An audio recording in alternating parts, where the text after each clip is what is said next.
I do recommend that if you are traveling to Puerto Rico, that you do check with the local guidelines. We had to have a COVID test done 72 hours prior to travel.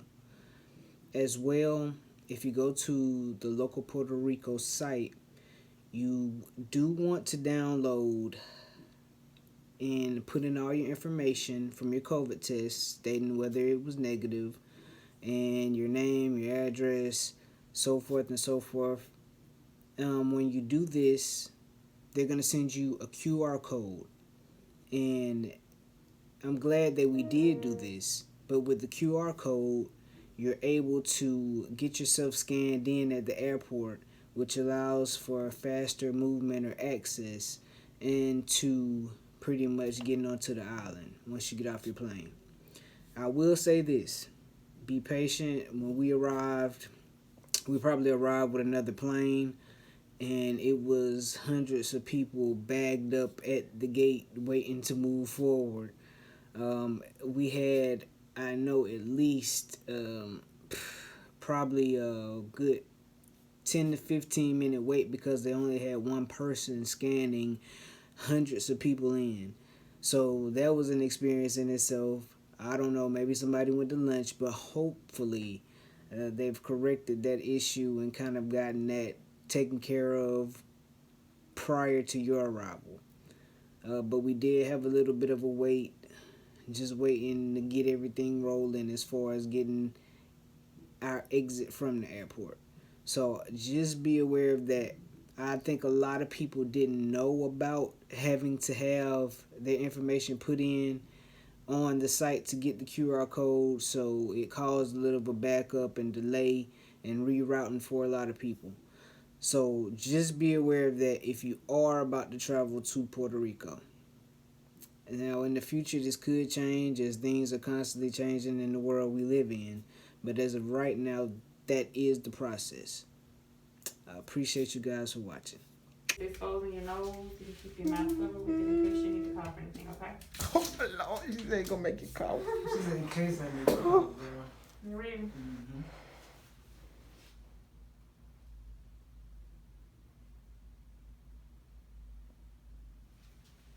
The side. Oh, that ain't okay, it ain't that far. Alright. You okay? You didn't tissue or anything? Mm-mm. See, I did water. It might do hurt. No, it was like a ticklish, like little slight burn. It wasn't bad.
Nice little Airbnb.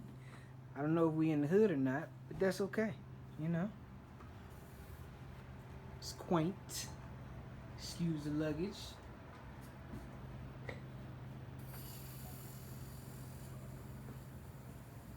Very quaint.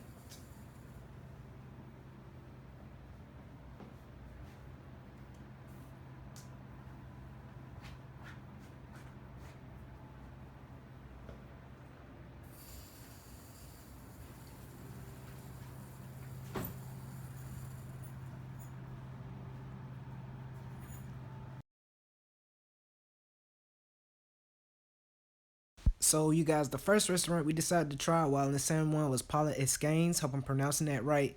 It is a little pricey, so be prepared. The drinks we had, to me, were okay. But when it comes to the food, it was excellent. We had an oil dip with goat cheese and the toasted bread. It was buttery. It was just delightful. Also, we decided to try a dessert. I pasted the information for you, but the dessert was wonderful as well. It was kind of like an apple cobbler with the Werther's caramel taste. Hey guys, also, if you decide to visit the fort in San Juan, Puerto Rico, you guys, it's a trail, which is a beautiful experience. I have some videos of just the trail itself, seeing the iguanas, and just being out there in the atmosphere was wonderful. What I will say, from trial and error, we decided to take the trail not knowing that this trail went on and on and on and on and on forever. So we walked and it was hot and the sun was beaming and we had no water and we were just trying to find the exit from this trail, and luckily I would say probably after a 20, 25, maybe longer minute walk, we finally found an exit that led us off the trail, but actually the trail still kept going. But I wouldn't change a thing. It was a beautiful trail to walk, jog if you're into that. It was just, it was wonderful. Now, I will say there are a lot of stray cats on this trail, but they're non-aggressive. They kind of just were chilling, doing their own little thing. But we did enjoy the walk for the most part. But you guys, if you want to look for a place to jog, if you want to look for a place to just walk and clear your head, I would also recommend doing a trail outside of the fort.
Hey, as you guys will see, we visited Choco Bar Cortez. I hope I'm saying that right.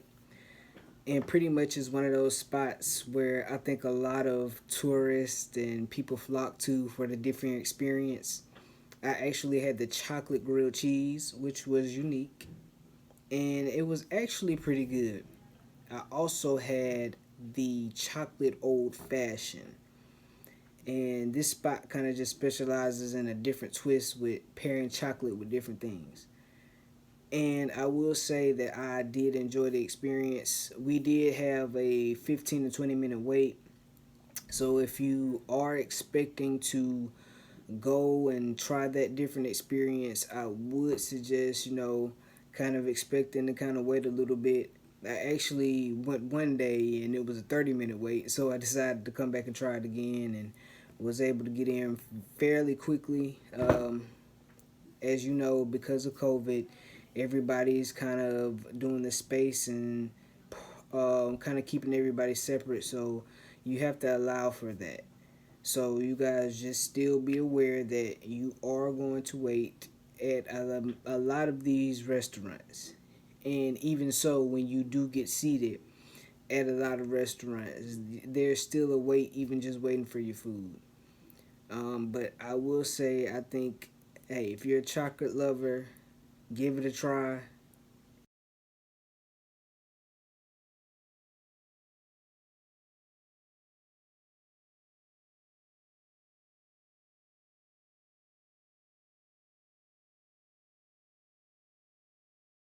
I also recommend that you guys visit Miramar Food Truck Park.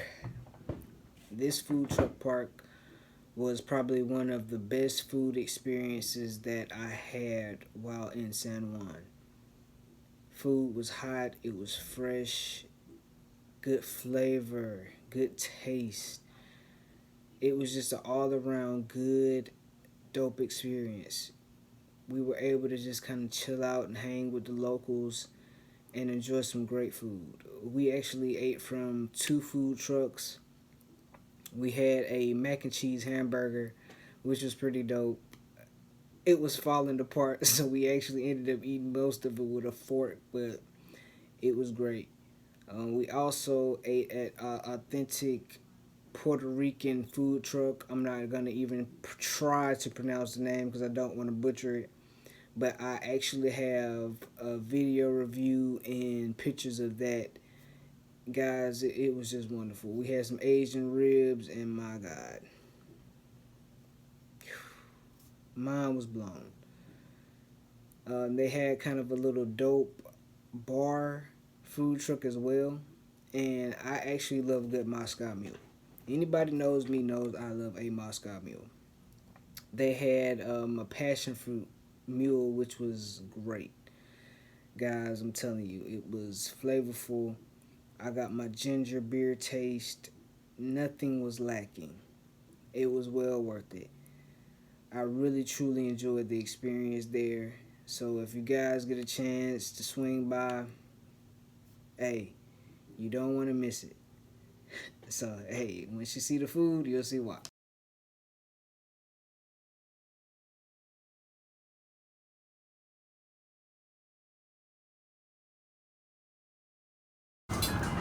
So today we're at the food truck park and Bay is eating from the meatball company. What do you have? Now look, I had to record this. I haven't recorded any food since we've been in Puerto Rico. But look at this. Look at this, man. I just wanted to pick this hamburger right quick. You have your waffle fries with a little Parmesan sprinkled on top. When I tell you it's everything, it's everything. On the burger, look, we got two pieces of just perfectly cooked bacon. Like, come on, man. Everybody can't cook bacon is perfect now. Don't mind the leaf that just flew in the container. Then we have mac and cheese. Look at this mac and cheese, man. Come on, man.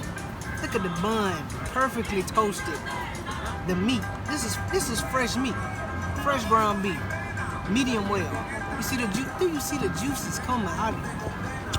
And I tell you, you gotta come to the meatball company. You gotta come. This foodie approved. Fat boy foodie approved.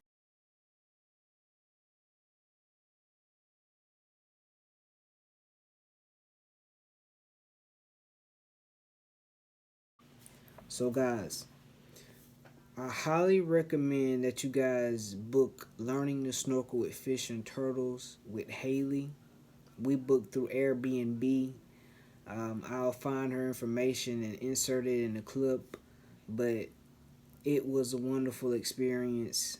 She was very patient with a lot of non-swimmers and even people who did know how to swim but just were uncomfortable with learning to snorkel altogether, which is me. So all in all, I had a wonderful experience. Haley and her hosts were wonderful with the information they provided, the safety they provided, the equipment they provided. So you guys, if you're in the San Juan area and you're looking for something fun to do and experience, I highly recommend this snorkeling adventure. You guys will not be disappointed.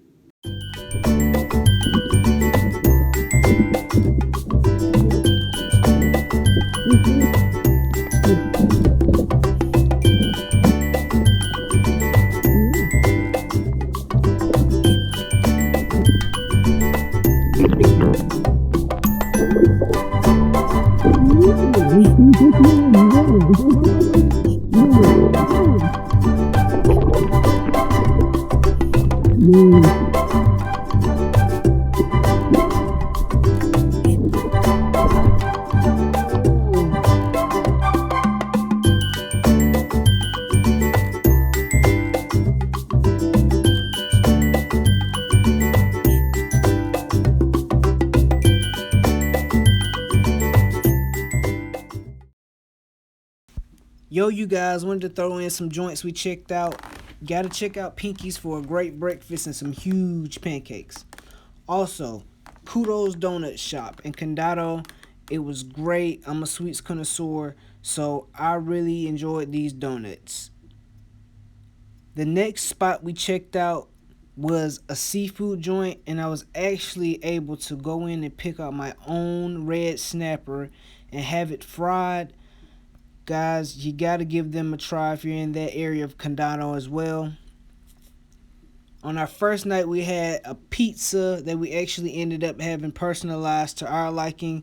It was cheesy. It was wonderful, as well as the drinks. So, hey, just a couple of joints to check out.